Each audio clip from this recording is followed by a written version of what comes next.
আমরা ছোটবেলায় স্কুলে যাইতাম। কার কার ছোটবেলার কথা মনে পড়ে?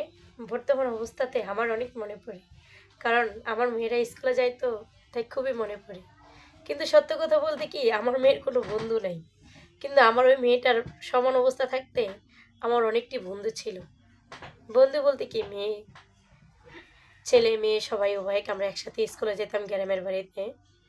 তো যাওয়ার টাইমে কত না কত কিছু মনে করতাম, কত ছন্দ বলতাম। তো আমার একটা বান্ধবীর নাম ছিল পাখি। ও একটা ছন্দ বলল, কয় কি, শোন আমি একটা ছন্দ বলি, তোরা সবাই শোন। তখন আমরা সবাই বলতাম, হ্যাঁ বল না শুনি।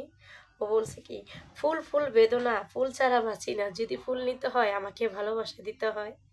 তারপরে এমন করতে করতে আরেকটা বান্ধবী বলল, বলতো কি, বলছে কি, শোন আমি কে, হ্যাঁ আমরা বলতাম হ্যাঁ বলো। ওই বান্ধবীরা বলছে কি, ঘরে পিছে মেহেন্দি গাছ অল্প মেহেদি ধরে, ছোটবেলা প্রেম করিলে খোদার গজব করে।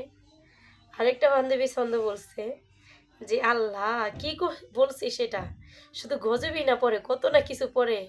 ঘরে পিছে তিনটে গোলাপ, একটি গোলাপ লাল, তোমার আমার ভালোবাসা থাকবে চিরকাল। গেল এটা, তিন বান্ধবী তিনটা বললো। আরেকটা বান্ধবী বলল কি, উপরে দেয়া চাইরে পেকি নিচে ভরা রক্ত, এই দিনে ছেলেদের মন বড় শক্ত। আমি বলতাম, আহ তোদের চন্দনা কত সুন্দর। আসলেই বাস্তব, ছেলেদের মন এখন ওই দিনে অনেক শক্ত, কারণ ছেলেরা কখনো বুঝতেই চায় না কতটা রং জানে ছেলেরা। এখনকার যুগের মেয়ে হচ্ছে বেশি, ছেলেরা রং ঢং জানে বেশি। এটা কি রাইট না? আর আমার গল্পগুলো ভালো লাগলে অবশ্যই লাইক কমেন্ট শেয়ার করে দিবেন। পরবর্তী গল্প শোনার জন্য তৈরি থাকেন।